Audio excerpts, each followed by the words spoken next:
I was wrong. Thank God I was wrong, and it's actually one of the best times for me to be proven wrong ever. The Leader Pass for Civilization 6 is actually coming to console.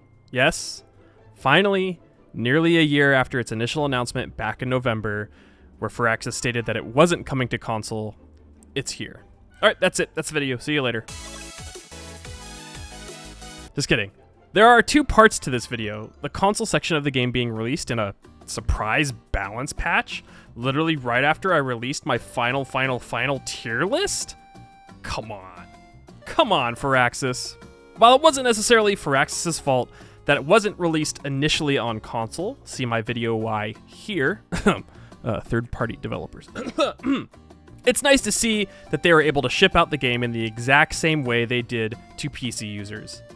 If you own the pre-existing DLC of Rise and Fall, Gathering Storm, and the New Frontier Pass, or if you just bought the Anthology Bundle, which, if you don't own those, it's on sale right now. They're on sale for Steam for like, it's really cheap, really cheap. I'll put the actual prices up here. You'll be able to receive the Leader Pass on your PS4, Xbox One, and Nintendo Switch copies for free. Now, if you don't, you can buy it separately, but just buy the Anthology. It's on sale for Steam right now, and you get it for free. On top of this, you're also able to unlock Julius Caesar on consoles now as well. You just have to create a 2K account, or if you already own one, link it to the same platform that you use to play the game. This is fantastic news for console players. I mean, it's self-explanatory. There are quite a few console players too, as I have been receiving a plethora of comments ever since this was released of when console? Come to console when? Console right now? Civ 6 Leader Pass? The Leader Pass, which, if you did not know, includes 12 brand new leaders. Abraham Lincoln of the United States, Elizabeth I of England, King Sundiata of the Mali, Ludwig II of Germany, Nader Shah of Persia, Nzinga Mabande of the Congo, Ramses II of Egypt, Sejong of Korea, Theodora of the Byzantines, Tokugawa of Japan, Wu of China, and Yongle of China. The Leader Pass also includes 6 alternate leaders in Ptolemaic Cleopatra of Egypt, Qin the Unifier of China, Suleiman the Magnificent of the Ottoman Empire, Sultan Salah ad-Din of Arabia, Varangian Herald of Norway, and Age of Steam Victoria. A lot of these leaders are insanely good, and you guys have seen and know my feelings on Yongle before, so get the Leader Pass. It's great. Now, if the console release wasn't enough, Firaxis just had to go announce that all versions of the game receive a new update buffing a few civs. What? Of course they did, right? Like I said, I just released my final tier list for Civilization 6. And Firaxis goes, yeah, nah, you're wrong. The civs buffed were Julius Caesar, Wu Zetian, Harold, and Abraham Lincoln. Now, I won't go too far into depths on my thoughts on the buffs, but I'll just give you kind of an update to what I think they are. So for Julius Caesar, his leader ability, you now gain 300 gold instead of 200 every time you conquer a city for the first time, or from a barbarian outpost instead of just the 100. And the gold becomes 500 once you research metal casting, and 700 once you research steel. Now, this is all on standard speed, mind you. When targeting barbarians, receive +5 combat strength and always earn normal XP.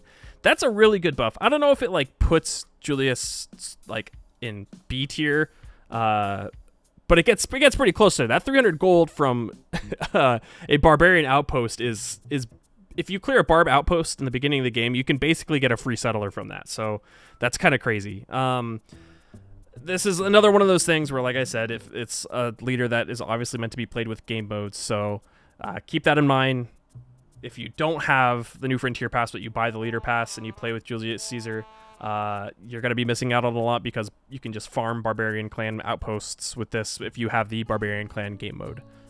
I would say this brings him up to probably like a high C, low B tier compared to my my previous tier list, the one that I just released, but it's good. It's just not incredible. I do like that, though. 300 gold is actually that's a lot.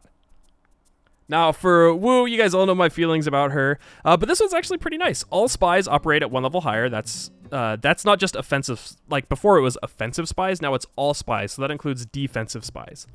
Whenever an offensive spy mission is successful, you now gain 100% of the culture, science, and faith that the targeted city made in that turn instead of 50%. That's actually pretty crazy. You also receive a free spy at defensive tactics, +1 spy capacity. And the big one here is you can purchase spies with faith. So you can kind of do some faith, religion, spying shenanigans where you run Machiavellianism, the policy card. You have a bajillion spies, and you're basically boosting techs every like 2 to 3 turns, or you're constantly stealing gold every 2 to 3 turns, stealing great works, things along those lines. Now, it's not, don't get me wrong, Wu is not an incredible Chinese civ, especially compared to like Yongle and base China, but this is definitely a buff to her. I'd say she's no longer F tier. I'd put her up in maybe high D tier, low C tier. Like, this actually has some capabilities of doing like really cool things with China. I just don't know if it's enough. So I think my gut reaction, I'll just say like high D plus, low C, C minus, right around there. I think that's fair. Herald, there are 2 different changes here. There's base game and then there's Rise and Fall Gathering Storm. The main one I'm going to focus on is the Rise and Fall and Gathering Storm. All units pay 2 less gold maintenance. It's still a 75, which is new. It's a still 75% discount on levying units. You also get the levied units receive culture, faith, and science equal to 50% of the opponent's combat strength. That's the same. But you also get +1 influence point per turn from the Stave Church. That one's interesting. I don't know. I think it like makes it a little bit cooler, but like, I don't know. Influence points are one of those things where, yeah, I don't know how much that changes it. I guess the 2 less gold maintenance is kind of nice. It's still just, I don't know. It doesn't change a lot for me for Herald. So I think Herald kind of still stays in the same tier. Abraham Lincoln. I don't know why they buffed Abraham. He was good. So the new ability for Abraham Lincoln is your industrial zones give you +2 amenities, but also +3 loyalty per turn. You still get the -2 loyalty per turn. That's still the same. For plantations.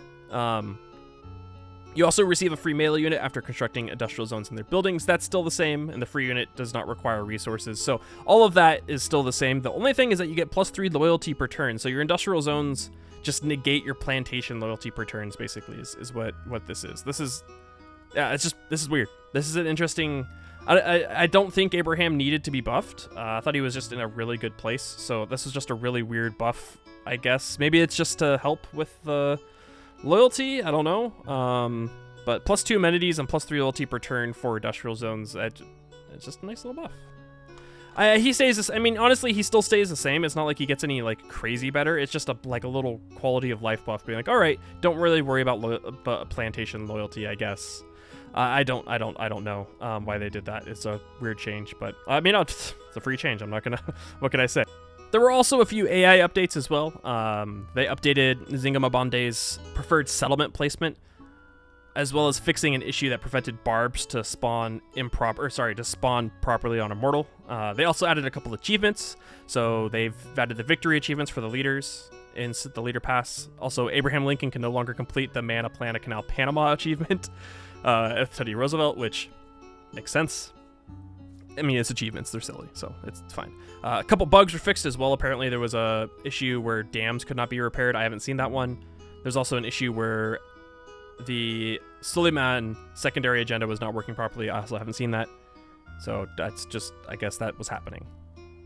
So, to be honest, I was not expecting any balance updates. I wasn't even expecting this at all for the leader pass coming to console. I did say that if it was going to be like a year down the road, but it's a little bit sooner than that. It's less than a year. Also, it hasn't even been a full year since the leader pass finished too. So this is really nice. This is very unexpected. I know that there were issues with like Aspire and them putting out they're publishing the DLCs and other games as well. So it's really nice to see that this was able to come out. Especially, with the update to the balance update. I wasn't expecting that, especially since they stated it was final, but I guess not, huh? What's next for Axis? A whole new DLC? More alternate leaders? More units? God, I miss Longbowman. Oh, wait, no, actually, hold on. I take that back. I want Civ 7. Give me Civ 7 now. I'm begging you.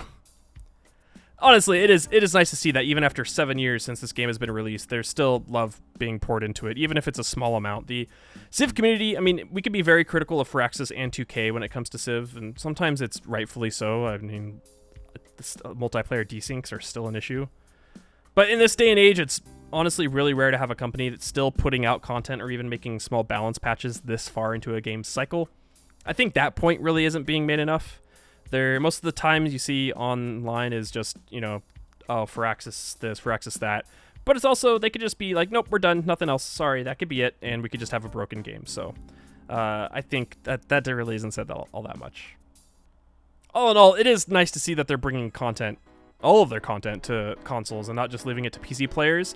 You know, obviously PC players are the largest portion of Civ players, but there's a pretty massive player base on consoles. So yeah, that's all I got on this. I just wanted to make an update video because I made one a while back stating the opposite, and I love being proven wrong for the right reasons, and this is one of those right reasons. So if you've been enjoying my content, I do have a Patreon and a Ko-fi. If you wanted to support me, no biggie, but you could just consider subscribing to the channel. That's free. You get to see large number go burr. That's all I got for this. Thanks for watching, everyone, and I will see you in the next one. Bye-bye. Bye!